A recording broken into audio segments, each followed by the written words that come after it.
Market లో invest చేసి మీ డబ్బులు డబుల్ చేసుకోవాలనుకుంటున్నారా? విజయవాడలో జరిగే సుందరరామిరెడ్డి గారి లైవ్ సెమినార్ కి అటెండ్ అవ్వండి. నమస్తే సుందరరామిరెడ్డి గారు. నమస్తే sir. MSCI metropolitan stock exchange. So NSE SMEకి చాలా కాంపిటీషన్ ఇవ్వడానికి ఇప్పుడు పూర్తిగా రెడీగా ఉందని మార్కెట్లో చాలా పెద్ద టాక్ ఉంది సార్. అండ్ దీని గురించి చూసుకుంటే ఒక ట్రాక్షన్ అనేది చాలా ఎక్కువగా పెరిగింది గత 5 ఏళ్ల నుంచి చూసుకుంటే. సో ఇప్పుడు ఈ MSCI ఇండెక్స్లో ఇన్వెస్ట్మెంట్ చేస్తే సేఫ్ ఉంటుందంటారా? దీని గురించి ఇంకా ఫీచర్స్ ఏమున్నాయి? ఎందుకంటే చాలా మందికి అసలు తెలియదు MSCI అంటే ఏంటో తెలియదు, MSCI ఇండెక్స్ లో ఏముంటుందో తెలియదు. కానీ ట్రేడర్స్ మాత్రం చాలా మంది ఉన్నారు, రిస్క్ తీసుకోవడానికి రెడీగా ఉన్నారు, ఇన్వెస్టర్స్ కూడా ఉన్నారు లాంగ్ టర్మ్ చేయడానికి. సో వీళ్ళందరికీ ఒక శుభవార్త అంటారా? డెఫినెట్ గా అండి. ఎందుకంటే ఇప్పుడు వరకు అసలు అలాంటి ఒక ఎక్స్చేంజ్ ఉన్నట్టు కూడా ఎక్కువ మంది నోటీస్ చేయలేరండి. బట్ గత 8 సంవత్సరాల నుంచి అది ఉంది. ఆ స్టాక్ కూడా అన్లిస్టెడ్ మార్కెట్ లో ₹2, ₹3 ట్రేడ్ అవుతా ఉంది ఎప్పటి నుంచో. బట్ దాన్ని ఎవరు పట్టించుకునే వాళ్ళు కాదనమాట. అది సెబీ అప్రూవల్ ఉన్న స్టార్ట్ అయిన ఇండెక్స్ అనమాట. 2008 నుంచే ఉంది అది. బట్ ఎవరు దాన్ని పట్టించుకోవట్లేదు, అంతే నడుస్తా ఉంది అది. ఇప్పుడు ఎందుకు సడన్ గా అంత లైమ్ లైట్ లోకి వచ్చింది ఈ ఎక్స్చేంజ్ అంటే, వీళ్ళు కూడా ఆప్షన్ ట్రేడింగ్ బిగిన్ చేశారు. ఆప్షన్ ట్రేడింగ్ వీళ్ళు కూడా భారీ బిగిన్ చేశారు. ఎప్పుడైతే సెబీ వాళ్ళు NSE BSE వాళ్ళని వీక్లీ ఎక్స్పైరీకి ఒక్క ప్రొడక్ట్ ని అలౌ చేస్తారు చేసినప్పుడు, మంత్లీ ఎక్స్పైరీకి అన్నిటికీ అలౌ చేస్తున్నప్పుడు, ఇది ఆప్షన్ ట్రేడింగ్ వాళ్ళు ఏంటంటే ఈ బెటర్ ఆపర్చునిటీ ఎక్కడుందో చూస్తున్న టైంలో ఈ ఎక్స్చేంజ్ వాళ్ళు ఇప్పుడు వాళ్ళు ఆప్షన్ ట్రేడింగ్ వీళ్ళు కూడా అగ్రెసివ్ గా ఆ ఇయర్లకు ఓపెన్ అవుతుంది అనమాట. ఇది ఎప్పుడు స్టార్ట్ చేశారండి ఈ ఎక్స్చేంజ్? ఆల్మోస్ట్ 8 years నుంచి ఉంది. ఓకే. ఆప్షన్స్ ఎప్పటి నుంచి స్టార్ట్ చేశారు? ఆప్షన్స్ కూడా ఆల్మోస్ట్ 2-3 years ఉంది, కానీ అంత లిక్విడ్ పెద్ద గేమ్ లేదు. బట్ ఎందుకు ఇప్పుడే ఎందుకు ఈ న్యూస్ లోకి వచ్చింది అంటే, ఇప్పుడు రీసెంట్ గా వీళ్ళు ఫండ్ రైజ్ చేశారు. ఆ ఫండ్ రైజ్ లో జిరోదా వాళ్ళు, అంటే India's #1 brokerage grow, second biggest brokerage Zerodha and share India, వీళ్ళు ముగ్గురు కలిపి జాయింట్ గా ఆల్మోస్ట్ 238 crore ఒక్కొక్క స్టాక్ ని ₹2 చొప్పున తీసుకుని దీంట్లో ఇన్వెస్ట్ చేశారు ఈ ముగ్గురు కలిసి. అంటే ఫేస్ వాల్యూ ₹1 దాన్ని ప్రీమియం ₹1 ఇచ్చేసి ₹2 తోటి వీళ్ళు 238 crores బిగిన్ చేశారు. ఇప్పుడు ఈ ప్లేయర్స్ రావటం వల్ల ఏంటంటే, ఇండియాలో 40% బ్రోకరేజ్ మొత్తం వీళ్ళిద్దరే కంట్రోల్ చేస్తారు. అంటే ఇది ఎక్కువ మంది ఇండియన్స్ కి అందుబాటులో రాబోతుంది ఎక్స్చేంజ్. ఓకే, వీళ్ళకున్న ఈ టెక్నాలజీ అడ్వాన్స్ కావచ్చు, ఫ్లెక్సిబిలిటీ కావచ్చు, లోవర్ కాస్ట్ కావచ్చు, ఇవన్నీ కూడా ఇప్పుడు వీళ్ళు బోర్డు మీద కూర్చోవటం వల్ల ఏంటంటే, కొత్త బ్రోకర్స్ కి అసలు బ్రోకరేజ్ ఫీజు లేకుండానే అలౌ చేస్తున్నారు ఈ ఎక్స్చేంజ్ లోకి. ఓకే, అంటే నెక్స్ట్ దీన్ని సీరియస్ గా BSE కి NSE కి ఒక మాదిరి కాంపిటీషన్ ఇవ్వడానికి ఇది డెవలప్ చేస్తున్నారు. యా, అయితే ఇప్పుడే దాన్ని నిజంగా కాంపిటీషన్ వచ్చింది అంటే గత 8 years నుంచి ఏం రావట్లేదు, ఇప్పుడు వచ్చిందని అనలేం. కానీ బట్ ఈ పెద్ద ప్లేయర్స్ లిస్ట్ కనుక మనం చూసామనుకోండి, ఎంత పొటెన్షియాలిటీ ఉన్నాళ్ళు. ఆల్రెడీ ఈ ఎక్స్చేంజ్ లో ఇంతకు ముందు MCX వాళ్ళు ఉన్నారు 6% వాటా, SBIకి ఉంది, రాధా దమానికి ఉంది, పెద్ద పెద్దలకు ఉంది ఇన్వెస్టర్స్ కి. ఇప్పుడు కొత్తగా ఇండియన్ లీడింగ్ బ్రోకరేజ్ జాయిన్ అయ్యారు కాబట్టి చాలా మంది ఏదో గేమ్ నడవబోతుంది, నెక్స్ట్ ఏదో గేమ్ పెద్ద ఎత్తున నడవబోతుంది అనమాట. అది డిమాట్ అకౌంట్స్ చాలా ఉన్నాయి కాబట్టి, ఆల్రెడీ డిమాట్ ఇండియాలో సగం 50% ట్రేడర్స్ అందరూ దీంట్లోనే ఉన్నారు, ఇద్దరు ప్లాట్ఫామ్స్ లో. వీళ్ళు పైగా ఆప్షన్ ట్రేడింగ్ బిగిన్ చేస్తున్నారు వీళ్ళు కూడా అగ్రెసివ్ గా. అందుకని ఇప్పుడు SMEs కి ఏంటంటే బెటర్ ప్లాట్ఫామ్ దొరికింది అనమాట, లిస్టింగ్ ఫీజ్ తక్కువ ఉంటుంది. కాబట్టి ఈ ఎక్స్చేంజ్ అనేది BSE NSEలకి ఎంతకంత పోటీ వచ్చి ఎదగడానికి ఛాన్స్ ఎక్కువ ఉంటుంది. ఇన్ని సంవత్సరాలు సైలెంట్ గా ఉన్న ఈ స్టాక్ కూడా ఎప్పుడైతే ఈ పెద్ద ప్లేయర్స్ ఇన్వెస్ట్ చేస్తున్నారని నాకు తెలిసిందో, స్టాక్ ఇప్పుడు ₹12 మీద నడుస్తుంది అన్లిస్టెడ్ కార్ట్ లో. ₹2 స్టాక్ ఆల్మోస్ట్ 5 times కంటే ఎక్కువగా పెరిగింది. అవును, 6 times. అవును, గుడ్ గ్రోత్. అయితే మరి బ్రోకరేజెస్ అన్ని ఎలా ఉంటాయంటారు సార్? మరి ఒకవేళ ఎవరైనా ట్రేడ్ చేయాలి అనుకుంటే ఇప్పటి వరకు అయితే దీని జోలి ఎవరు వెళ్ళలేదు, ఎందుకంటే ఇది ఒక ఎక్స్చేంజ్, దాని సైజు ఇటు ఎవరైనా పట్టించుకోలేదండి.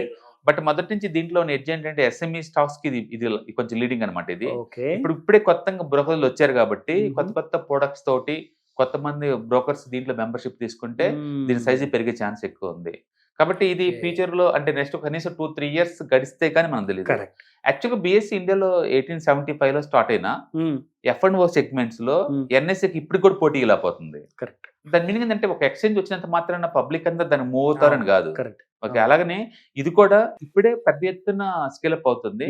కాబట్టి పెద్ద బ్రోకర్స్ వచ్చారు కాబట్టి ముందు రోజుల్లో వాల్యూమ్ పెరిగిద్దని మనం అనుకోవచ్చు. అసలు అవగాహన పెరగాలి. అండ్ మన ప్రేక్షకులకు అందరికి కూడా మీరు చాలా మంచి ఇన్ఫర్మేషన్ ఇచ్చారు సార్. ఎందుకంటే ఈ ఎక్స్చేంజ్ ఇన్ఫర్మేషన్ పూర్తిగా జాగ్రత్తగా విని మీకు ఏదైనా డౌట్స్ ఉంటే మీ బ్రోకర్ ని అడగండి, జిరోదా లేదా గ్రోని. మెట్రోపాలిటన్ ఎక్స్చేంజ్ అండి ఇది. డెఫినెట్ గా దీనివల్ల బూస్ట్ అవుతుంది అనమాట ఈ ఫండ్ రైజింగ్ తర్వాత. ఇప్పుడు దాకా సైలెంట్ గా ఎవరు పట్టించుకోలేని స్టేజ్ లో ఉన్న ఈ ఎక్స్చేంజ్ డెఫినెట్ గా ముందు పోయే ఛాన్స్ ఉంది. బట్ ఈ దీంట్లో ఎప్పుడో ఎంసీఎక్స్ఎల్ కావచ్చు, బిఎస్సి వాళ్ళకి కావచ్చు, లేదా రాజధాని కావచ్చు, ఎస్బీఐలు కావచ్చు, వీళ్ళందరికీ వాటాలు మొదటి నుంచి ఉన్నాయి. కాబట్టి ఎవరు దాన్ని సీరియస్ తీసుకోలేదు. అందుకని దీంట్లో పెద్ద యాక్టివిటీ కూడా లేదు. ఎవరైతే ఈ సెకండరీ మార్కెట్ లో, ఈ అన్లిస్టెడ్ మార్కెట్ లో కొన్నారో వాళ్ళందరూ కూడా ఏం అమౌంట్ లేకుండా అంతే ఉండేవాళ్ళు. బట్ ఎప్పుడైతే వీళ్ళు ఇందులో వాటా తీసుకున్నారని తెలిసిందో అంతే ఒక్కసారిగా స్టాక్ ఇలా పెరిగిపోయింది. అది ఆల్మోస్ట్ మూమెంట్ వచ్చింది, 700% పెరిగింది లాస్ట్ 2-3 months లో. అంటే ఊహించుకోండి మీరు, బ్లాస్ట్ అయింది. చాలా ఇంట్రెస్టింగ్ సార్. ఐ థింక్ ఇక్కడ నుంచి ఒకలాంటి కైండ్ ఆఫ్ మన నేషనల్ లెవెల్ ఉన్న ఇండెక్స్ తో పాటు చిన్నగా కాంపిటీషన్ పెంచుకుంటూ ఆ హోదాకి రావాలి అంటే కనీసం ఒక 4-5 years అయితే మినిమం పట్టచ్చు. కాబట్టి ఇప్పుడు టెక్నాలజీ డ్రైవెన్ కాబట్టి త్వరగా ర్యాపిడ్ గా పట్టిద్ది అనమాట. ఇంత ముందుతో పోల్చుకుంటే రెండు సెబీ వాళ్ళు చిన్న ఎక్స్చేంజ్ బాగా ఎంకరేజ్ చేస్తున్నారు. అందుకని ఎక్స్చేంజ్ కి డిమాండ్ వచ్చే ఛాన్స్ ఉంది. ఇప్పటి వరకు ఏంటంటే కమోడిటీ కోసం ఎంసీఎక్స్ ఉంది, నేషనల్ లెవెల్ ఎన్ఎస్సీ ఉంది, రీజనల్ లెవెల్ బిఎస్సీ ఉంది. బట్ ఇది మెట్రోపాలిటన్ ఎక్స్చేంజ్ ఒకటి ఉన్నట్టు ఎవరికి తెలిసేది కాదు. బట్ ఇది ఆల్రెడీ 6-7 years నుంచి లీడింగ్ లో నడుతున్నా సరే. బట్ ఇప్పుడు ఇది స్టేజ్ మారిందనమాట. డెఫినెట్ గా ముందు రోజుల్లో దీని నుంచి మనం ఎక్కువ న్యూస్ వినొచ్చు. ఎందుకంటే వాళ్ళు ఆప్షన్ ట్రేడింగ్ బిగిన్ చేశారు భారీగా. అంటే దాని మీనింగ్ ఏంటంటే వీళ్ళు ఆప్షన్ ట్రేడర్స్ ని అట్రాక్ట్ చేయడానికి ప్లాన్ చేస్తున్నారు. ఇండియాలో లీడింగ్ బ్రోకర్స్ ఇద్దరు కూడా దాంట్లో వాటా తీసుకున్నారంటే ఇక ఎక్కువ మంది వాల్యూమ్ ఇటు షిఫ్ట్ చేసే ఛాన్స్ ఎక్కువ ఉంది. అయితే మరి వీళ్ళ ట్రేడింగ్ ప్రైసెస్ ఈ జీరోదా గ్రో లో డిమాట్ అకౌంట్స్ ఎవరికైతే ఉన్నాయో వాళ్ళకి ప్రైసెస్ కనపడతాయా సార్? కనపడే ఛాన్స్ ఉంది, ఇంకా అవ్వలేదు.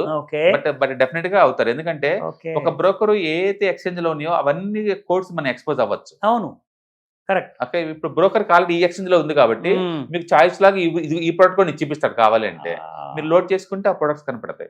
అయితే రెండో ప్రశ్న, ఇప్పుడు ఎన్ఎస్సి బిఎస్సిలో ఇప్పుడు బిఎస్సిలో ఉన్న కంపెనీస్ ఎన్ఎస్సిలో కూడా ట్రేడ్ అవుతాయి. అవును.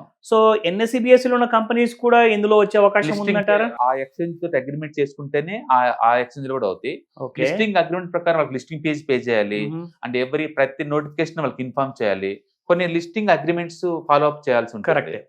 కాకపోతే ఈ పాత కంపెనీలు అవుతే లేవో తెలియదు కానీ ముందు రోజుల్లో రాబోయే కంపెనీస్ మాత్రం డెఫినెట్ గా ఈ ఎక్స్చేంజ్ లో కూడా మెంబర్షిప్ తీసుకునే ఛాన్స్ ఎక్కువ ఉంది. ఇవాళ రిపోర్ట్లు ఏంటంటే వాల్యూమ్ ఎక్కడ ఎక్కువ ఏది ఉంటే అక్కడికే అవుతాయి అన్ని. కరెక్ట్. కాబట్టి ఇండియాలో లీడింగ్ 2 బ్రోకర్స్ దీంట్లో వాటా తీసుకున్నారు కాబట్టి గేమ్ వేరేలాగా ఉండేలాగా ఛాన్స్ ఎక్కువ ఉంది.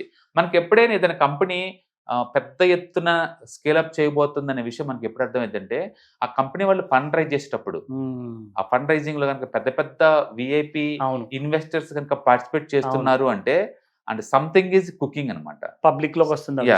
కారు ట్రేడ్ జీరోదా వాళ్ళ పార్ట్నర్ తీసుకోక ముందే దాంట్లో అది ఐపీఓ లిస్టింగ్ కానీ కింద పడుతూనే ఉంది. వాళ్ళు ఎప్పుడైతే దాంట్లో వాటా తీసుకున్నారో టర్న్ అరౌండ్ జరిగి ఇప్పుడు మళ్ళీ ఐపీఓ ప్రైస్ కూడా బ్రేక్అవుట్ అవుతుంది. దాని మీనింగ్ ఏంటంటే they know something what other people doesn't know anything. Okay, అందుకని ఇన్సైడర్స్ కాబట్టి వాళ్ళు తెలుసు కాబట్టి వాళ్ళు తీసుకుంటే ఎంతకంత మ్యాటర్ ఉంటుందని మనం నమ్మచ్చు. ఫ్యూచర్ ప్రాస్పెక్ట్స్ ఉన్నట్టే అది క్లియర్ ఇండికేషన్ డెఫినెట్ గా. అందుకని ఏదైనా కంపెనీలో ప్రిఫరెన్షియల్ ఇష్యూస్ జారీ చేస్తా అందులో కనుక పెద్ద విఐపి ఇన్వెస్టర్స్ కనుక పార్టిసిపేట్ చేస్తున్నారు అంటే దాని మీద ఒక్కనే వేయచ్చు. ఏదో జరుగుతుంది మొత్తానికి అన్నట్టు మనం అనుకోవచ్చు. Very importantly sir, last but not the least, ఈ మెట్రోపాలిటన్ స్టాక్ ఎక్స్చేంజ్ కి సేమ్ టైమింగ్స్ ఉంటాయా? 9:15 to 3:30 ఇప్పటివరకు మామూలు టైమింగ్స్ లో ఉన్నాయండి. సెబీ పర్మిషన్ దీని టైమింగ్స్ దానికి కూడా ఉన్నాయి. ఓకే, ఎక్స్ట్రా టైమింగ్స్ ఏం లేవు. బహుశా ఫ్యూచర్ లో ఇంక చెప్పలేము అది. కాబట్టి ఒకటి వేరే చోట లేని దీంట్లో ఉన్నది ఏంటంటే దీని మీద పెత్తనం వీళ్ళకి వచ్చింది అంటే ఎక్కువ వాటా తీసుకుంటారు కాబట్టి. దట్స్ వెరీ ఇంట్రెస్టింగ్ పాయింట్ అండి. సో గమనిస్తుండండి, లేటెస్ట్ అప్డేట్స్ తో మళ్ళీ వస్తాము కొత్త ఎంఎస్సిఐ వీడియోతో. Right, thank you sir.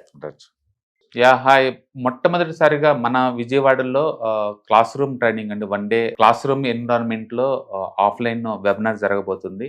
And interest ఉన్న పార్టిసిపెంట్స్ ఈ కింద స్కూల్ అవుతున్న నెంబర్కి రింగ్ చేసుకొని సీట్ బుక్ చేసుకోండి. దీంట్లో ETFs, index funds and mutual funds మీద completely and hand holding experience మీకు ప్రొవైడ్ చేయబడుతుంది.